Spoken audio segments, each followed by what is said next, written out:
March 2020. Fullerton, California. Oscar Lled always considered himself a good husband. At 31, he provided for his family by working as an electrician for a large company called Pacific Electric Solutions, owned a house in a decent neighborhood, and never drank. At least, that's what he told his co-workers over lunch when the conversation turned to family life. Stella saw things differently. At 28, she worked as a secretary at Allstate Insurance on Harbor Boulevard, but for the past 2 years, Oscar had increasingly convinced her that she was better off staying home. "Why do you need this job?" he would say, massaging her shoulders after another day at work. "I make enough for both of us." The control started with small things. Oscar checked the odometer on her Honda Civic when she came back from the store. He asked why she spent $37 at Target when the shopping list was for $32. He called her at work at random times, just to hear her voice. Stella's co-workers started joking about her jealous husband, but she didn't laugh. By the fall of 2019, Stella hardly ever left the house without Oscar.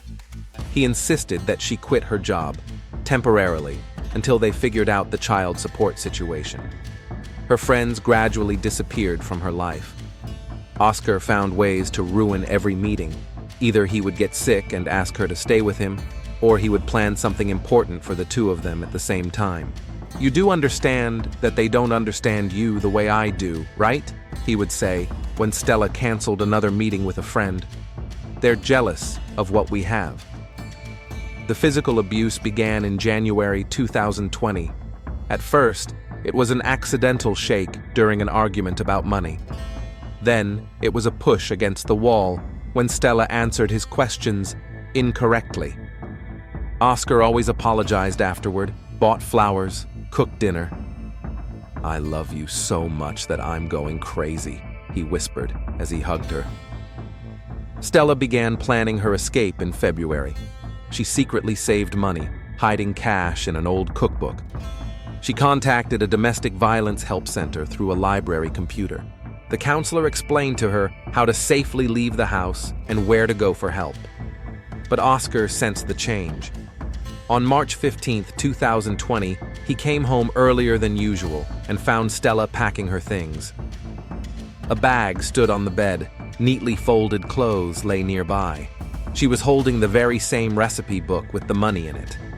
"Were you going to leave me?" His voice was strangely calm. Stella knew that lying would be worse than telling the truth. "Yes." Oscar closed the bedroom door. Stella remembered fragments of what happened next, even before her head injury. His fist, her own scream, the taste of blood in her mouth, darkness. When she woke up, they were driving along Angeles Crest Highway in his Ford F-150 pickup truck. It was late at night. The road was empty. Stella was tied up with zip ties, a gag in her mouth. Oscar was silent, staring straight ahead. His hands gripped the steering wheel tightly. "You see, this is your fault," he said finally, when they stopped at the bridge over Arroyo Seco Canyon. "I gave you everything. I protected you, and you wanted to leave." He pulled her out of the car. The bridge was old, concrete, about 40 meters above the riverbed. The water below looked black in the moonlight. "If I can't have you, then no one can," Oscar whispered, and pushed her over the railing. The fall lasted only a few seconds, but to Stella, it seemed like an eternity. The last thing she remembered was the cold shock of the water, and then nothing. Oscar stood on the bridge for another 10 minutes, waiting for her to surface. But the current was strong and the night was dark. Finally, he returned to his car, put the zip ties and gag in the glove compartment, and drove home. The next day, he reported his wife missing to the Fullerton police station. He told Officer Jenkins that Stella had left home after an argument and had not returned. He showed him her cell phone, which she had forgotten at home. He cried at the right moments. The search continued for 2 weeks. They checked surveillance cameras, interviewed neighbors, and searched nearby parks. No one was interested in the fact that Stella had not taken any money, documents, or favorite items with her. Domestic violence statistics in California spoke for themselves. Most women who left home after a quarrel with their husbands did not plan to return. The case was closed as a missing person. Oscar received sympathy from his colleagues and an insurance payout of $50,000. But Stella wasn't dead. 3 days after the fall, a fisherman found her unconscious on the riverbank 20 miles downstream. She was breathing, but barely. Multiple rib fractures, concussion, hypothermia. When she was taken to Fullerton Hospital, she had no identification. What's more, she didn't remember who she was. "What's your name?" asked the nurse in the intensive care unit. Stella stared at her with empty eyes. The words sounded familiar, but they made no sense. There was something about water, about falling, about a man with angry eyes, but it all seemed like a nightmare. "I don't know," she whispered. Doctors diagnosed her with retrograde amnesia caused by traumatic brain injury.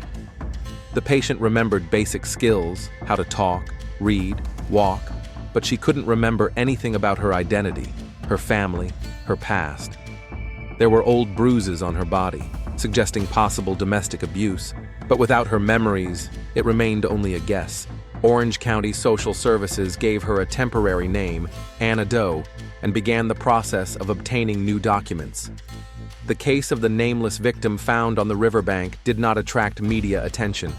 In police reports, she was listed as unidentified woman, victim of an accident. Her physical recovery took months. Her memory did not return. The hospital psychologist, Dr. Elizabeth Ramos, worked with Anna 3 times a week, but there was no breakthrough. "Perhaps your mind is protecting you from something painful," she explained. "Sometimes amnesia is a way to survive." 6 months later, Anna was ready to leave the hospital. Social Services issued her new documents under the name Anna Fisher. She thought it was a beautiful name.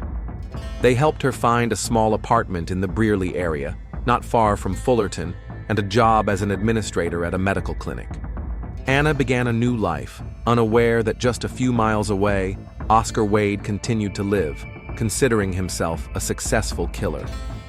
March 2025, Fullerton, California. Anna Fisher woke up every morning at 6:30, even before her alarm clock went off. The habit had formed on its own over the past 5 years. Her body seemed to remember the schedule of the hospital where she had spent so many months. Ralph was still sleeping next to her, breathing quietly into his pillow. Even after 3 years of marriage, she sometimes marveled at waking up next to someone who had never hurt her.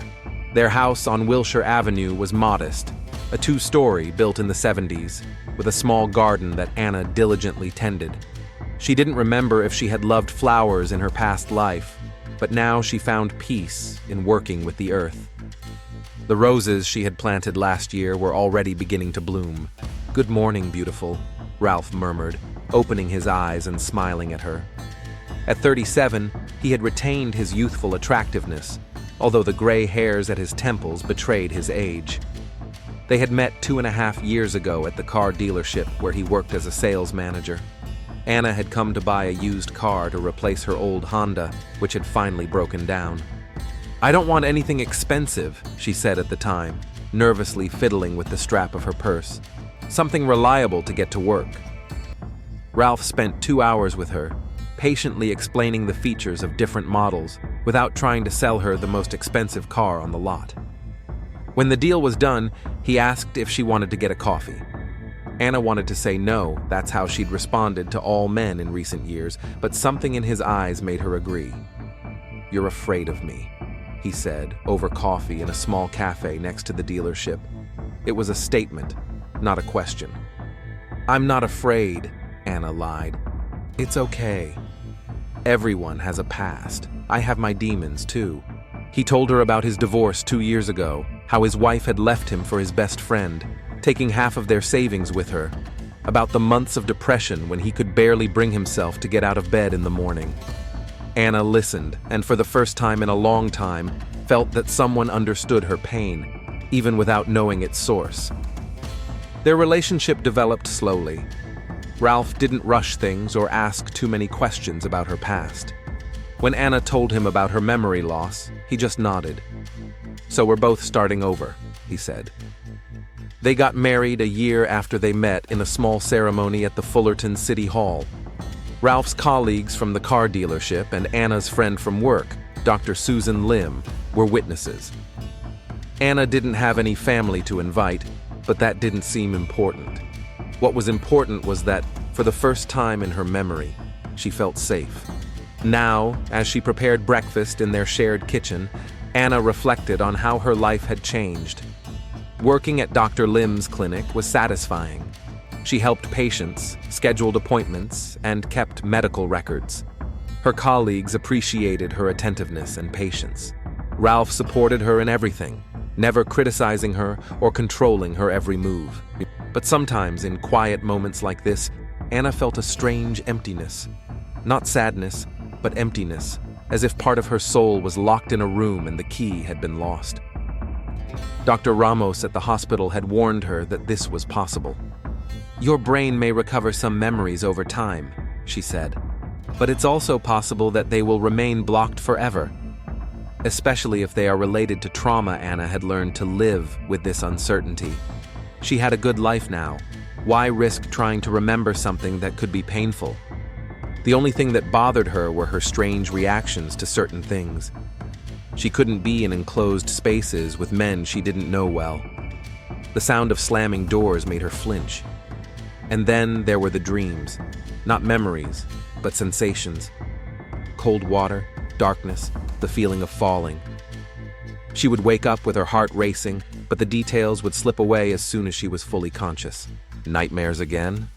Ralph would ask when she woke up in the middle of the night. "Just strange dreams," Anna would reply. He would hug her, and the fear would recede. That Friday morning, while making pancakes, Ralph's favorite breakfast, Anna thought about her plans for the weekend.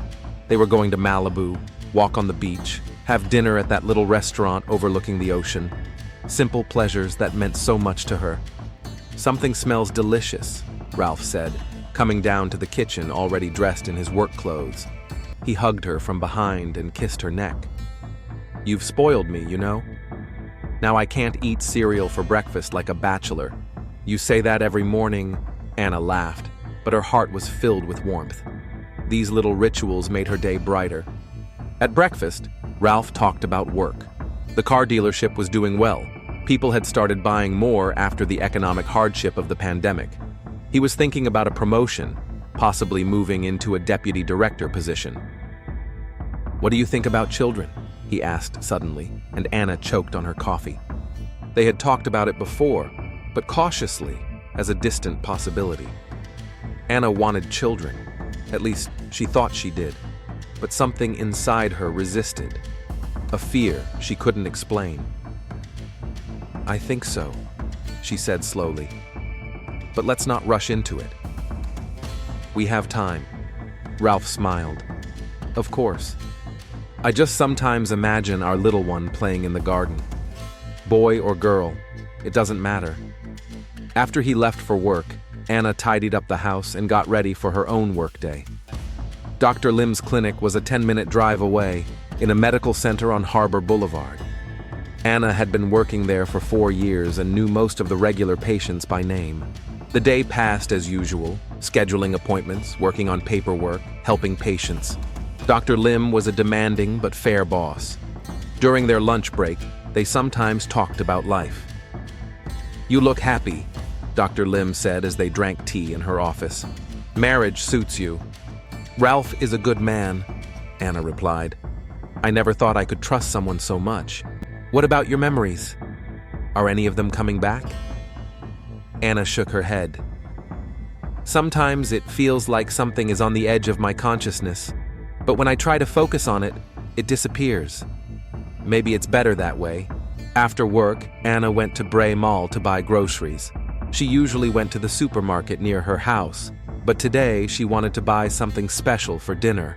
Ralph had worked hard this week and deserved a good meal. The mall was full of shoppers. Anna found what she was looking for: fresh seafood for the paella she had learned to make from a YouTube video. She was standing in line at the checkout when she felt someone's gaze. Turning to see what had caught her attention, Anna saw a man on the opposite wall of the mall. He was standing near the window of an electronics store, but he wasn't looking at the merchandise.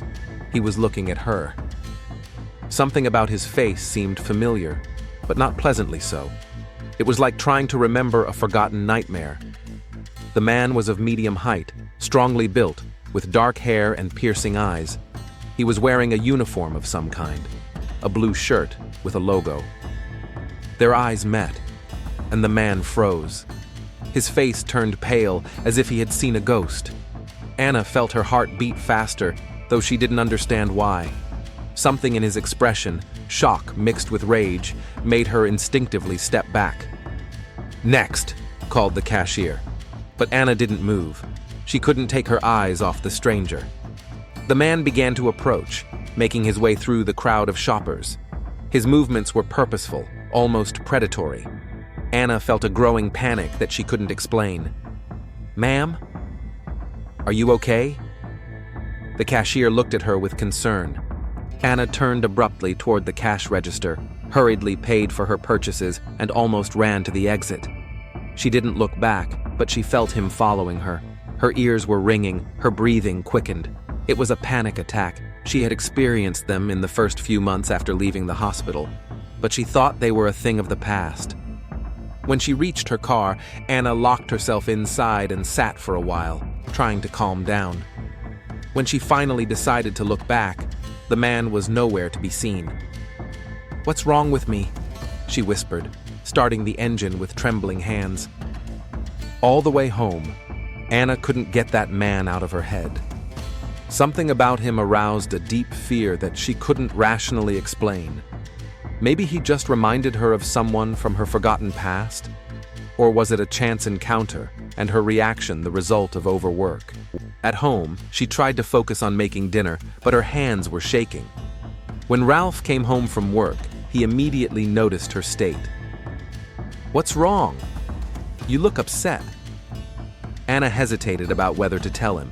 It would seem silly, panicking over a stranger's glance in a shopping mall. "Just a strange day," she said finally. "I must be tired." Ralph hugged her. "Do you want to cancel the trip to Malibu? We can stay home and watch a movie." "No, I want to go. I just need to get a good night's sleep." But that night, Anna slept poorly. She had the same nightmare, falling into dark water. But now there was a face in it. The face of the man from the mall, contorted with rage. Meanwhile, 2 miles away, Oscar Wade sat in his apartment on Lemon Street, unable to believe what he was seeing. For 5 years, he had lived with the certainty that Stella was dead. For 5 years, he had enjoyed his freedom, spent the insurance money, dated other women, and now she was alive. Not only alive, but she looked happy. It was the ultimate betrayal. She had deceived him, made him believe she was dead, while she was somewhere living a new life. Maybe even laughing at him, at the foolish husband who thought he had killed her. Oscar took some old photos out of a desk drawer. Stella at their wedding, smiling, beautiful. Stella on vacation in San Diego. Stella at home, cooking dinner. All these memories now seemed like a lie. He didn't know how she had survived the fall from the bridge, but it didn't matter. What mattered was that he had a second chance, a chance to finish what he had started 5 years ago. Oscar hadn't slept for 3 nights in a row after the meeting at the mall. He lay in his one-room apartment on Lemon Street, staring at the ceiling and replaying what he had seen in his head. Stella was alive. His dead wife was shopping, buying groceries, living a normal life somewhere in Fullerton.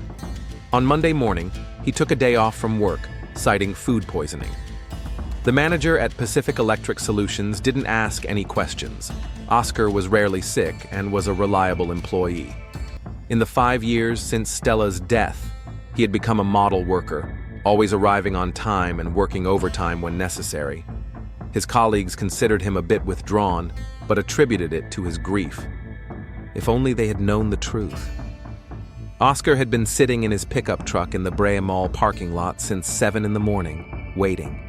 He didn't know if she would return, but it was the only place he was sure he would see her. Patience had always been his strong suit. which was why the plan he had devised 5 years ago had worked so well. At least, that's what he thought. At 10:30 a.m., he saw a familiar figure getting out of a silver Toyota Camry. Stella. But now she called herself something else.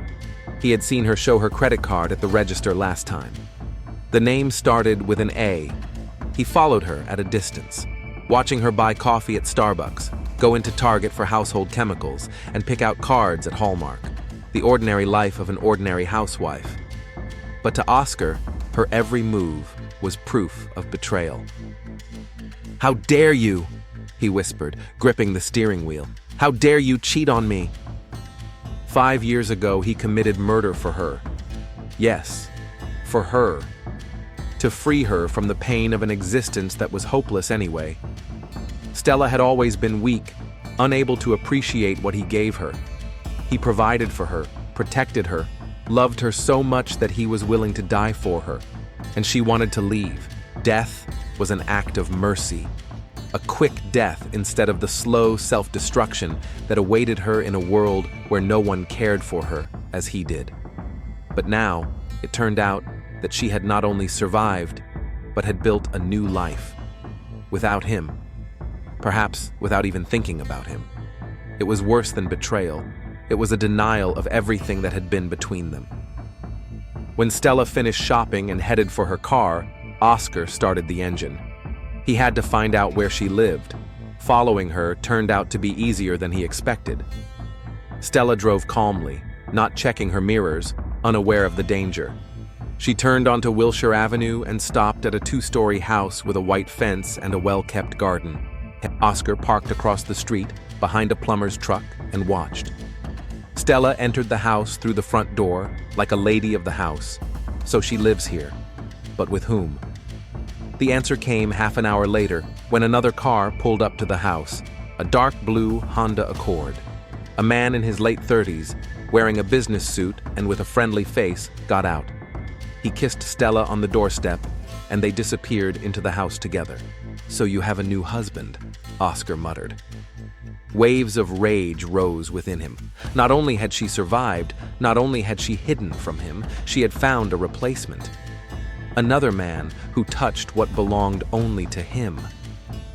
Oscar spent another 2 hours in his car, studying the house and the neighborhood. A quiet street, mostly middle-aged couples.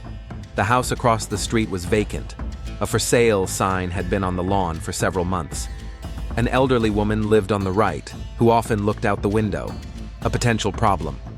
To the left was the house of a young couple with a small child. By evening, Oscar had come up with a preliminary surveillance plan. He would return tomorrow and study their routine. When they left for work, when they returned, did they have any habits that could be exploited?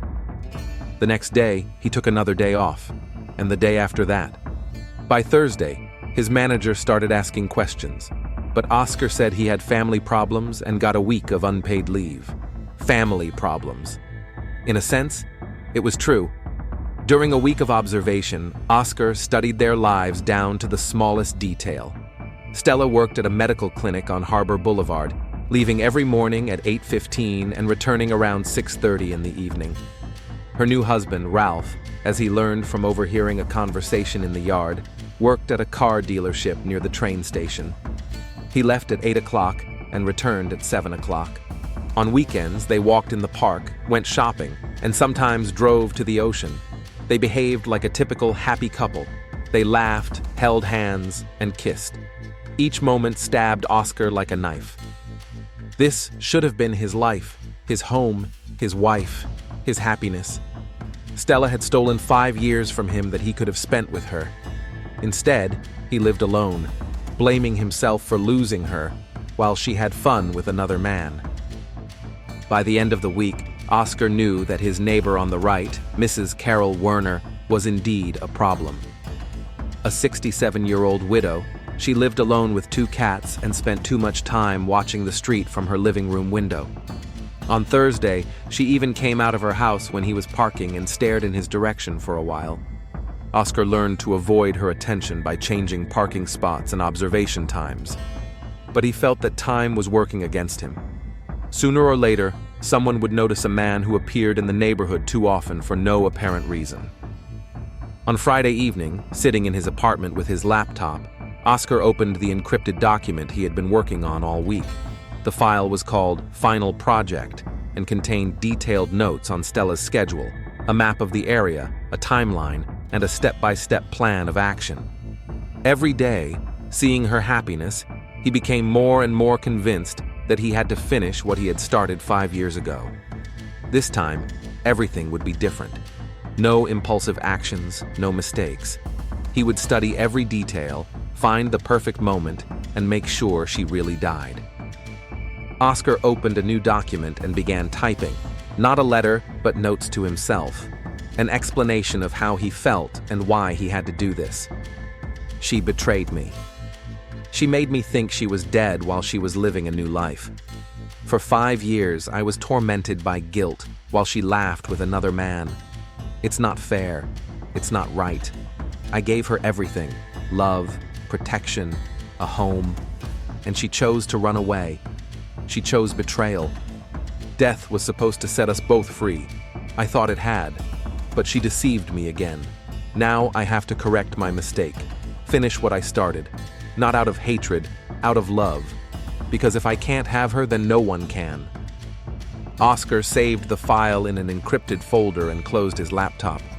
The notes helped him structure his thoughts and convinced him that his decision was the right one. He wasn't a murderer. He was a man who had been betrayed, who was simply righting a wrong. Meanwhile, just a few miles away, Detective Jane Miller was finishing her shift at the Fullerton Police Department. At 45, she was one of the most experienced investigators in the homicide division, with 20 years of experience and a case clearance rate above the state average. For the past 2 weeks, she had been working on a series of burglaries in the Sunny Hills area. The thief was a professional. No signs of forced entry, no fingerprints, just missing valuables and broken lives. 5 houses in a month, over $100,000 in damages. Another day without leads, Detective Miller muttered, as she reviewed the forensic reports on her tablet. Thieves of this caliber usually made a mistake sooner or later, but this one seemed particularly cautious. Her partner, Detective Rodriguez, knocked on the office door. "Jane, we have a new case. Armed assault in the parking lot of the Brea Mall." Detective Miller grabbed her jacket. She didn't know that just a few blocks away from the new crime scene, another man was planning a murder that would soon become the most difficult case of her career. On Saturday morning, Mrs. Carol Werner was watering the flowers on her porch when she noticed a familiar pickup truck slowly driving down Wilshire Avenue. It was the 3rd car in a week that she had seen too often. The first was a white sedan, then a gray van, and now this blue pickup truck. Mrs. Werner had lived in the neighborhood for 30 years and knew every car belonging to her neighbors. She also knew that strangers didn't just drive around residential streets for no reason. The pickup truck stopped across the street, and Mrs. Werner saw the driver, a middle-aged man in dark clothes who was clearly watching the Fisher's house. When their eyes met, he quickly looked away and slowly drove on. "Suspicious?" Mrs. Werner muttered as she entered the house. She photographed the license plate number with her iPhone and recorded the time in a notes app she used for such occasions. If this person appeared again, she would call the police. Ralph and Anna were a nice couple.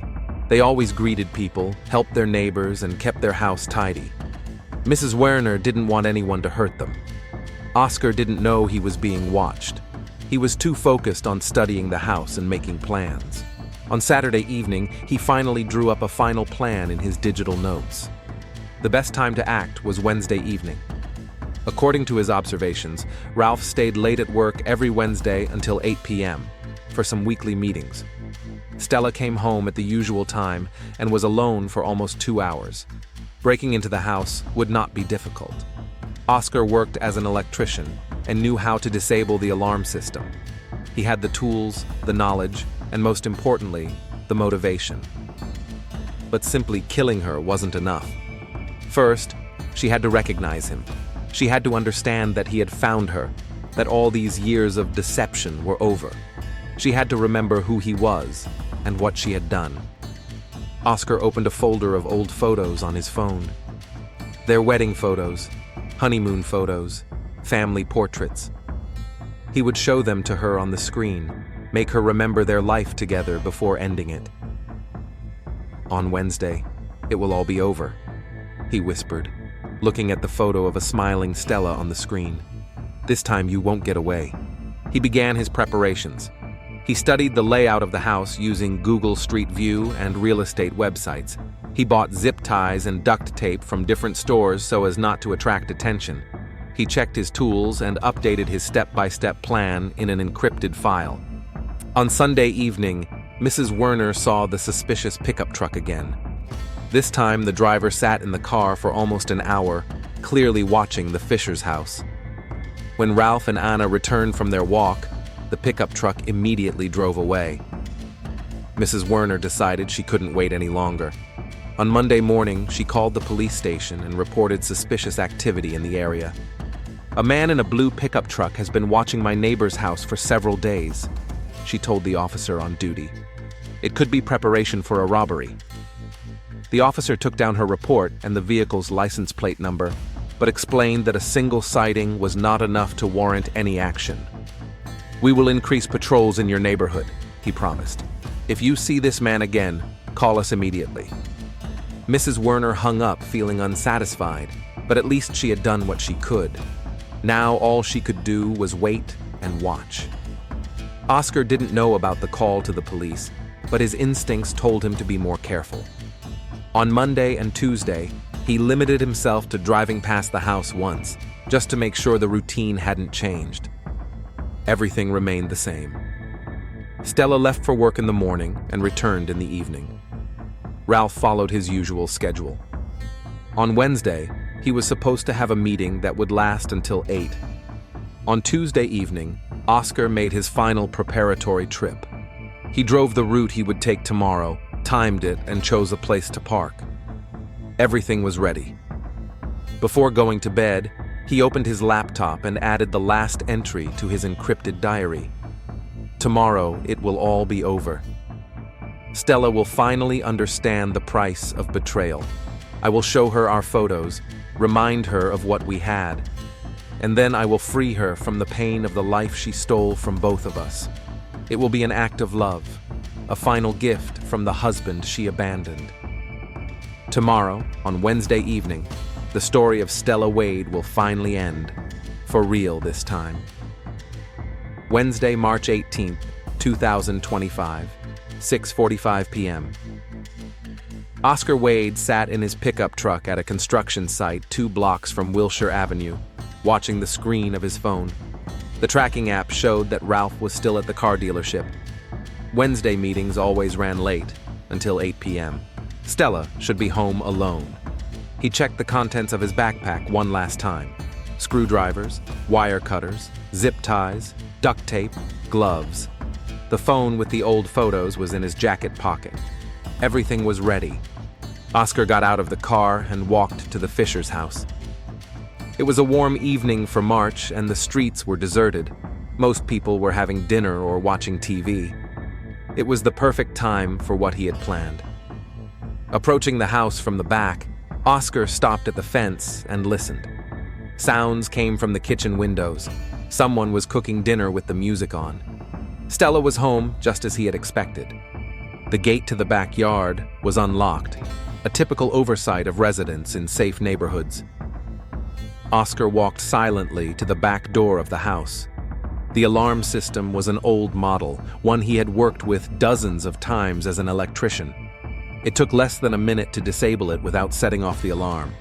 The lock on the door proved to be a more serious problem, but Oscar had the tools and experience. 5 minutes later, he was standing in the hallway of the house, listening to the sounds coming from the kitchen. Anna was cooking pasta for dinner, humming along to the music on the radio. She didn't hear the door open, didn't sense the presence of a stranger in the house. Happy, carefree, living a life that rightfully belonged to him. Oscar took off his backpack and quietly walked down the hall to the kitchen. There were 2 plates on the table. She was making dinner for herself and Ralph, a domestic idol built on lies and betrayal. "Hi, Stella," he said from the doorway. Anna turned around, holding a wooden spoon in her hand. Seeing a stranger in her house, she froze in shock. The spoon fell to the floor. "Who are you? How did you get into my house?" Her voice trembled, but she tried to remain calm. "Your house?" Oscar slowly entered the kitchen. "That's interesting. I thought you were dead, Stella Lled." Anna backed away toward the sink, instinctively looking for a way to retreat. The name meant nothing to her, but something about this man aroused a deep horror. "I don't know what you're talking about." "My name is Anna Fisher. You have the wrong address, Anna Fisher," Oscar repeated contemptuously. "A beautiful name. A convenient name. Tell me, Stella, how did you survive falling off the bridge? I killed you so thoroughly." Memories struck like lightning. Fragmentary, painful images. The bridge, the dark water, the feeling of falling. The man's face, contorted with rage. Anna grabbed the edge of the sink, feeling the room begin to spin. "You remember," Oscar said, seeing the change in her eyes. "Of course you remember. How could you forget your own husband?" "No," Anna whispered. "That's impossible. I don't remember. Let me refresh your memory." Oscar took out his phone and opened a folder of photos. He showed her the screen, a wedding photo where a young woman in a white dress stood next to him, smiling at the camera. Anna looked at the image of her face from 5 years ago and felt the world she had built collapse. It was her. She was married to this man. The man who... "You pushed me off the bridge," the words came out on their own. "I freed you from pain," Oscar replied calmly. "From the pain of a life you didn't appreciate. But you were too stubborn to die. I had to live 5 years thinking I had lost you forever." Anna tried to reach for the knives on the kitchen table, but Oscar was faster. He grabbed her wrist and turned her to face him. "I suffered for 5 years. I blamed myself. And you were having fun with another man. I didn't remember you," Anna cried. "I had amnesia. I didn't know who I was. But now you know. And you understand that you have to pay for your betrayal." Oscar took zip ties out of his pocket. Anna tried to break free, but he was stronger. Tying her hands behind her back, he forced her to sit on a chair. "Ralph will be here soon," she said, trying to buy time. "He'll see what happened. Ralph is in a meeting until 8. We have time to talk." Oscar showed her more photos. Their honeymoon, family holidays, ordinary days of their life together. With each image, Anna's memory returned in painful flashes. She remembered this house, remembered their life together. She remembered the fear. "You controlled me," she whispered. "You beat me. I wanted to leave." "I protected you," Oscar exploded. "I gave you everything you needed, and you wanted to destroy our family. It wasn't a family, it was a prison." Oscar hit her in the face. "Shut up. You don't understand what real love is." At 7:35 p.m., Anna stopped resisting. Oscar talked about their past, about how much he loved her, about how death would be a release for both of them. His voice became calmer, almost gentle, which was more frightening than his screams. "I don't want to hurt you," he said, taking out some duct tape. "It will be quick." "Please," whispered Anna. "I have a new life. Ralph loves me. I'm happy. That's exactly why you have to die. You can't be happy without me?" Oscar taped her mouth shut. Anna stared at him with wide eyes, full of horror and pleading. But in his gaze, she saw only the madness of a man who considered murder an act of love. At 7:47 p.m., Oscar Lled strangled his ex-wife with his bare hands. It took 3 minutes. Anna Fisher, née Stella Lled, died in the kitchen of the house that was supposed to be her refuge. Oscar carefully removed all traces of his presence, gathered his tools and photographs, and left the house through the back door as quietly as he had entered. By 8 p.m., he was home, showering and planning his alibi. At 8:15 p.m., Ralph Fisher returned from work, humming a song he had heard on the radio. The meeting had ended earlier than usual, and he decided to buy flowers for his wife on the way home, just to make her happy. "Anna, I'm home," he called as he entered the house. "I brought a surprise."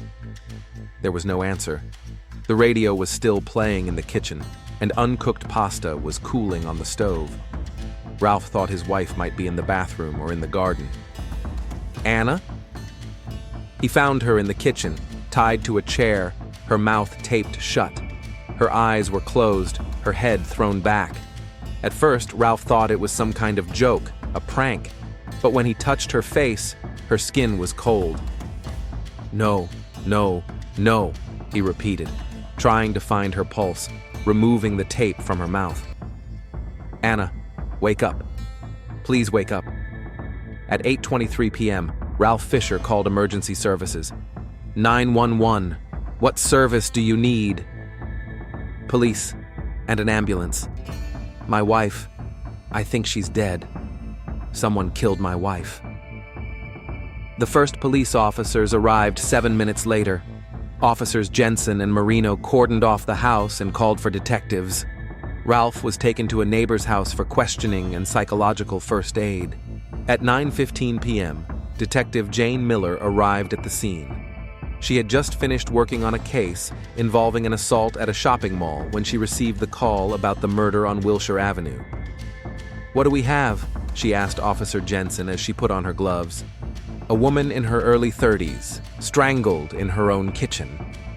Her husband found the body when he came home from work. No signs of forced entry, but the back door was open." Detective Miller went into the house and examined the crime scene.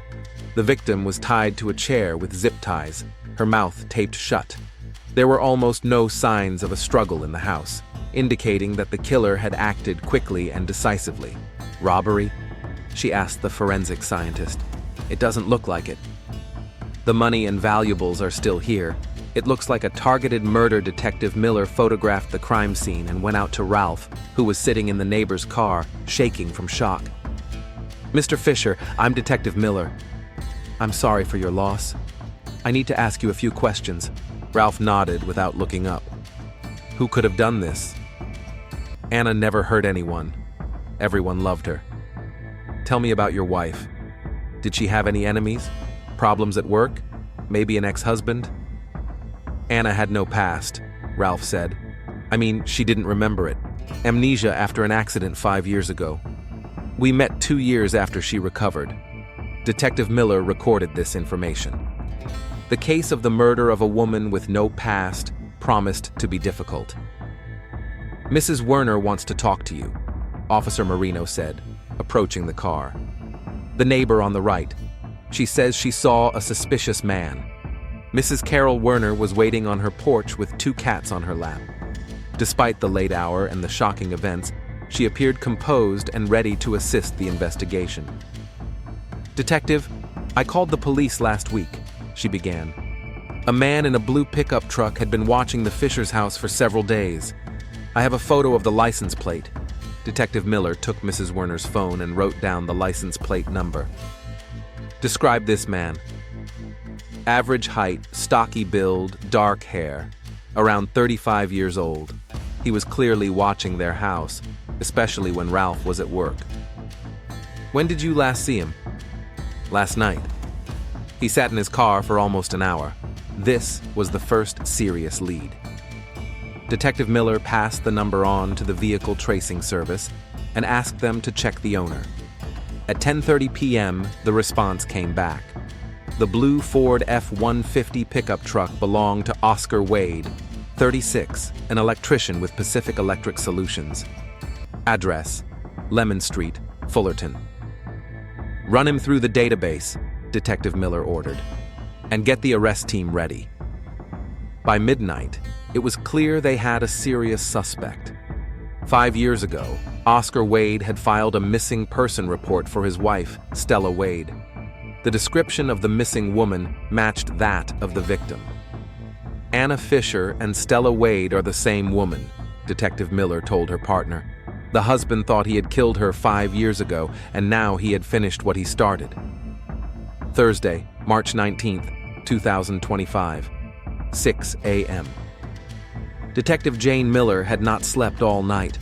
The Fullerton Police Department was buzzing with excitement. as the team worked on the most shocking case in recent years: the murder of a woman who had been officially reported missing 5 years ago by her ex-husband, who thought he had already killed her once. By 6 in the morning, the detectives had a complete file on Oscar Lled, an impeccable work record, no problems with the law since 2020, receiving insurance money for his wife's death. The perfect image of a grieving widower who was actually a murderer.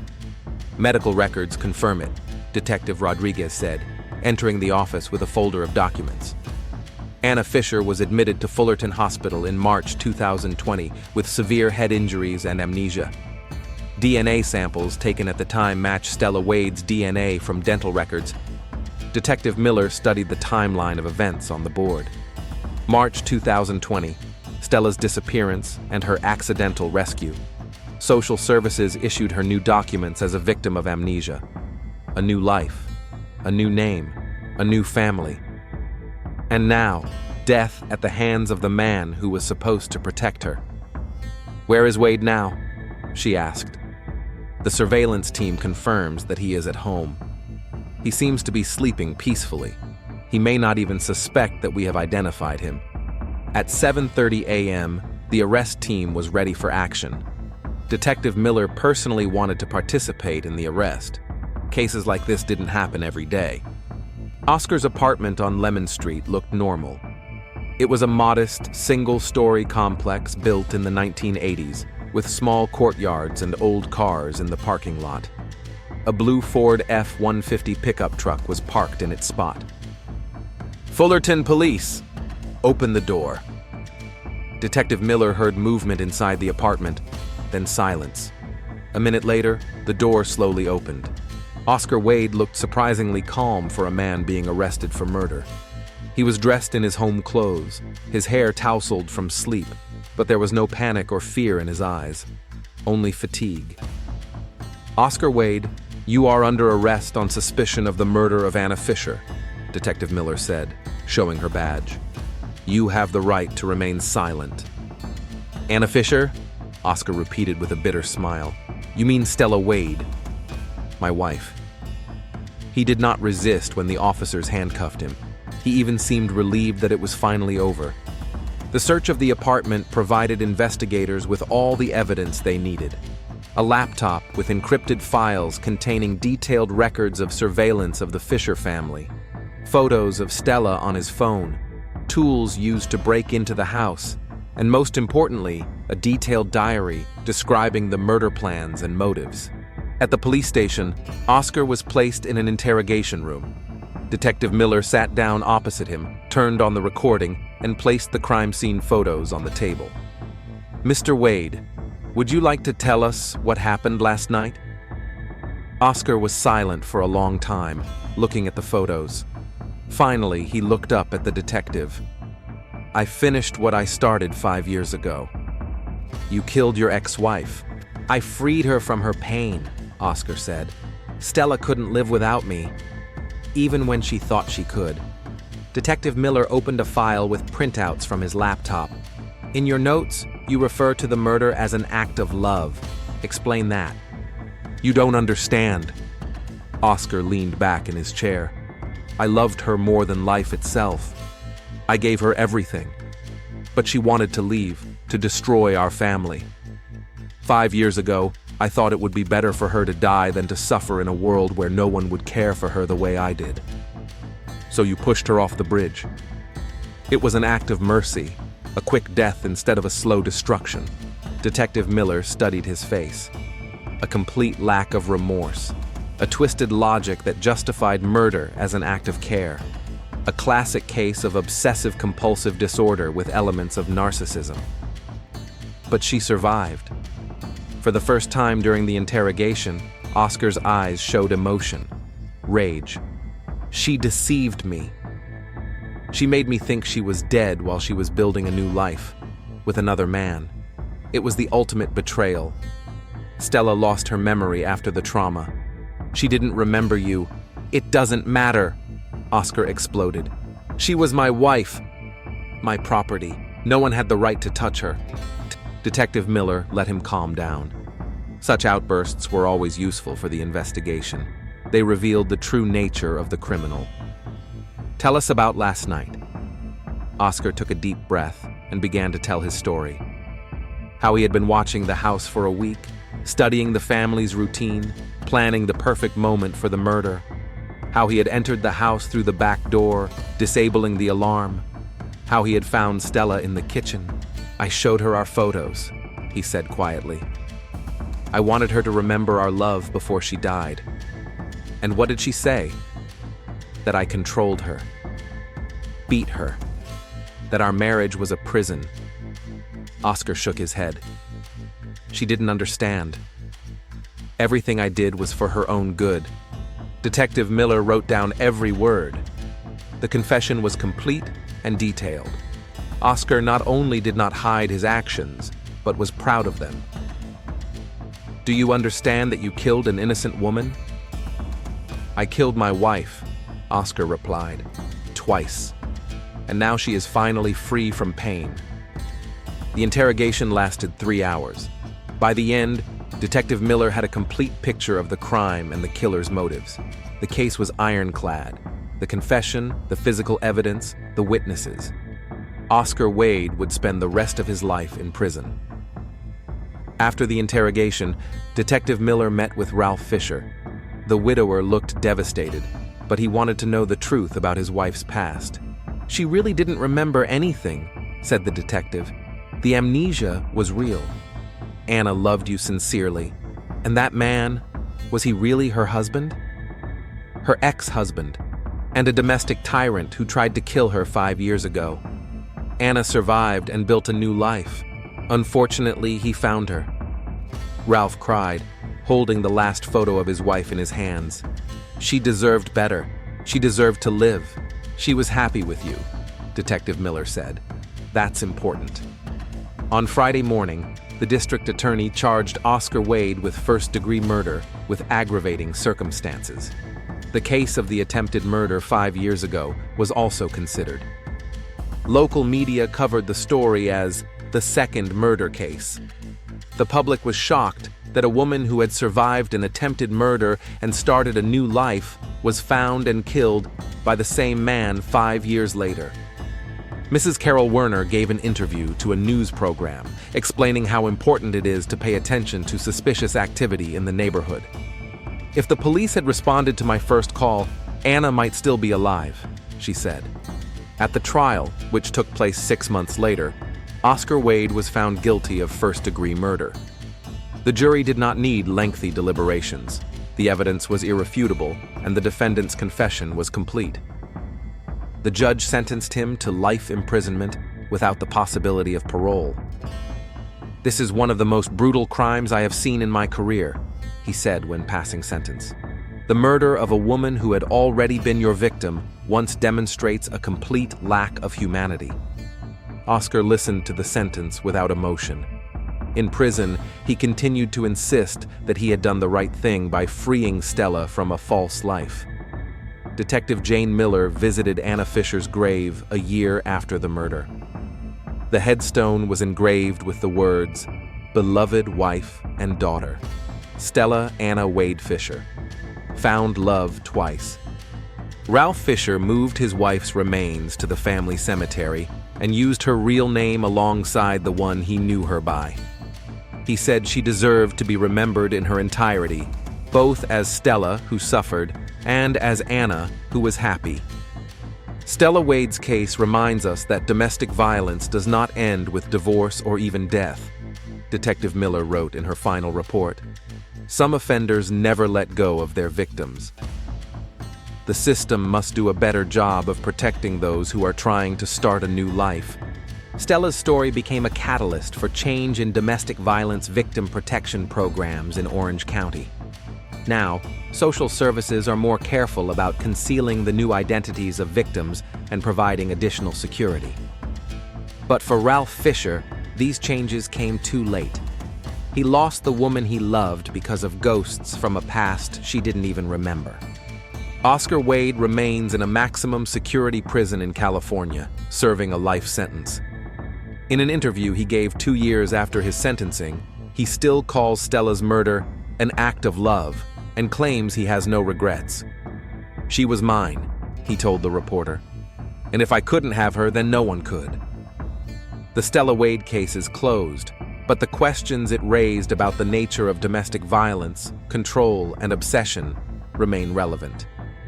The story of a woman who was twice victimized by the same man serves as a grim reminder that some crimes truly follow their victims for life.